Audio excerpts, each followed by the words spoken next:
What is up, good people? Welcome and welcome back to another video. It's your girl Alex at Defined by Alex, and if you're anything like me, you like to have options, okay? So I recently posted how to start your at-home heat press t-shirt business using heat transfer paper, and I did some more digging after I made that video. I basically wanted to find out what other types of heat transfer paper that I can use or that you can use to have a home-based business, okay? So I'm going to be using two different kinds of heat transfer paper. The first one is the Press inkjet paper. It's for light fabric. So you guys see I got my heat press ready. I got my light fabric t-shirt because I'm starting with that one first, but I'm also going to be showing you guys the Nina Opaque 2 brand. So that's for the dark fabrics, you know, for your blacks, for your dark greens, all that good stuff. Now, the fun part about this is that I have never used these before ever, okay? So I'm also going to give you my first impressions at the end of this video, so make sure that you stay to the end so you can see what I really think about these products. Another thing I wanted to mention is that I'm now doing what's called audience highlights. So I'm going to be reading a comment and answering questions at the end of today's video, so that way you can get all of the questions answered that you need to start your business. So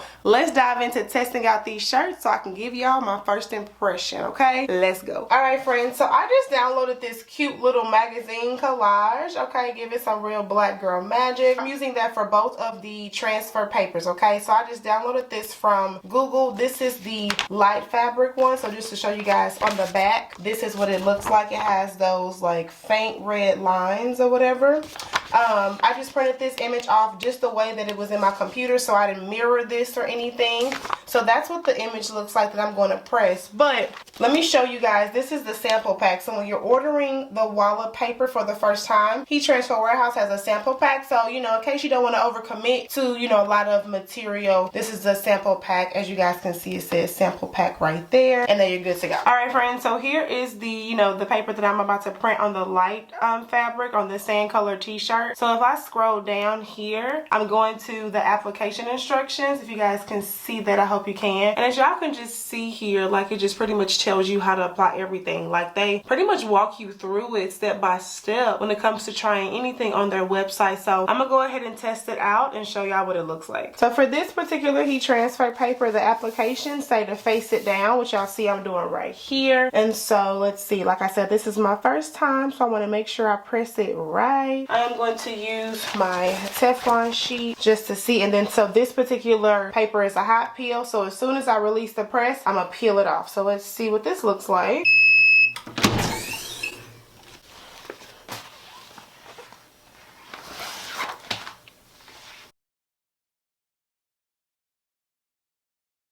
And then I did change my heat press settings. If you guys haven't seen how to set up your heat press, then I strongly recommend that you do that. So let me go ahead and get this started, okay? So I'm not sure how this is gonna press. I changed my settings to match the instructions. So let's pray that it turns out good.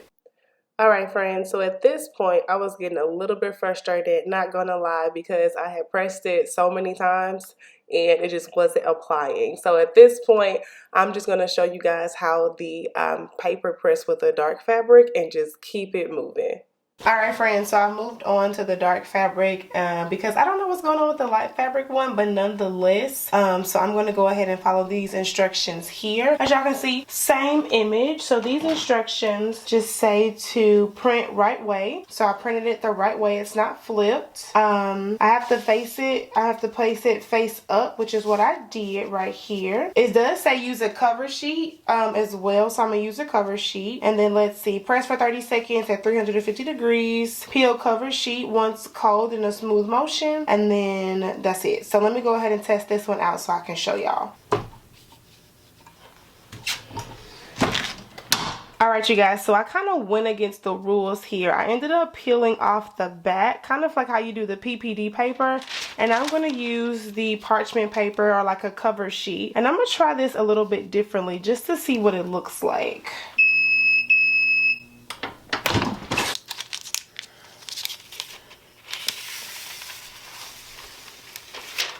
Alright friends, so here's a close-up of the Nina heat transfer paper. So as y'all see, like, I definitely did not get this right. So this is pretty funny how it ended out, but I did not get this right. And what I ended up doing was just using the same application method as the PPD paper that I used in the first video. But I mean, it still definitely gives a really good application. Like it's on here, okay? But I'm gonna definitely test this out. So this is a good video for you guys when it comes to practicing. You may not always get it right, and that's frankly okay. So let me go ahead and finish up and wrap up with my final thoughts. All right, y'all, so I'm back. So let's just unpack this a little bit more, and let me just assure to you guys that it is totally okay if you don't get it right the first time. This is my first time using these two types of transfer papers. I didn't have any expectations. I honestly just wanted to try them out to see if I liked them, what I thought, and all the good stuff. So since I was only able to do the dark fabric one, I just want to show you guys what it looks like. Now these are not the right application instructions, okay? So just keep that in mind, but you still get, it's stuck, okay? It's definitely on the shirt. I noticed it just at a more like closer glance that it's lifting. So I say all that to say that obviously the way that I just did it just to apply it on the shirt ain't the right way, okay? So this is a good, example or moment for those of you who don't mind testing out a few different ways. Overall though, as far as the quality of the paper, hands down solid, okay? This is definitely some really good solid paper. When I think about solid paper, I also think about how pigmented the design is gonna be. It's gonna pick up all the colors and everything that you look for in a design, especially as far as like graphic tee making. But I would also personally say that there is a learning curve, okay? Now if you started off like this and you've nailed it, bravo honey, I'm gonna give you the snaps because good for you. But at the same time, there are different options when it comes to testing out anything that you're using when making your t-shirts, okay? So as y'all can see, it came out okay. I mean, it wasn't the right application method, but I'm cool with that. I'm gonna keep playing around with this so I can master it because I mean, let's just be honest, that's just me. I want to get it right,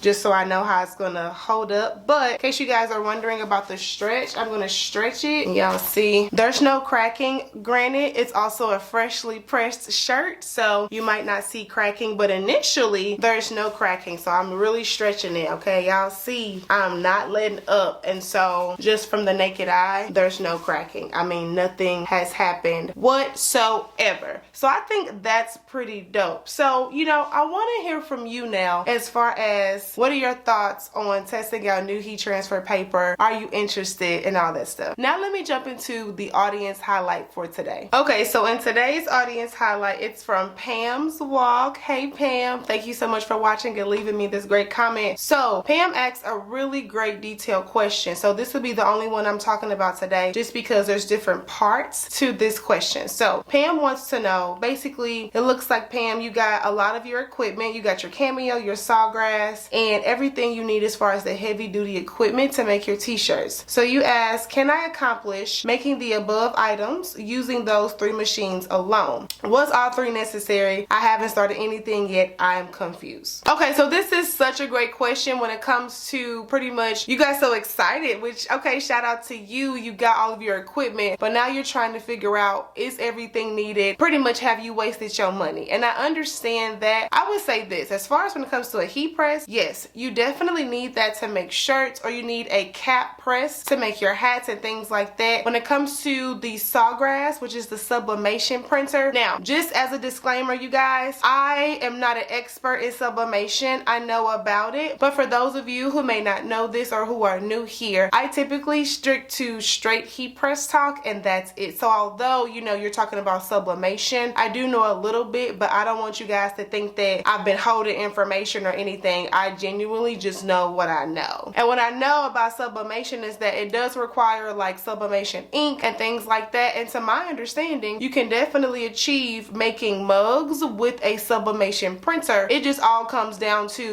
how many you want to make. Do you have a design? Do you have a market for it? And things like that. So I will say you will need it if you plan on making items that are going to be sublimated on. So I'll leave that there, Pam, as far as that piece of equipment. So yes, to the heat press, you will need that. For the Sawgrass printer, I recommend you keep keep it if you do plan on expanding or diversifying your brand when it comes to using, you know, sublimation and things like that. And then you also ask, is it necessary for you to use your Cameo? And I honestly say still keep everything, because you never know what changes or evolving you do in your business. I always think that, you know, how you start is not how you finish. I'm a firm believer in that. So if you are questioning, you know, if you should keep everything, I would definitely just do more of like the inventory of what all you can manage on your plate when it comes to how much you want to fulfill. Do you have time to running your heat press and running your Cameo and weeding and doing all of that? Or frankly, do you want to? Okay, because let's be honest, you don't need the Cameo to run a successful t-shirt business, but it all depends on how much labor you want to put into your business, and that is definitely solely on you, Pam. So I hope that helps when it comes to your question and your comment. Thank you so much for leaving me that really good detailed comment that pretty much answers, I'm sure, a lot of other people's questions as well. But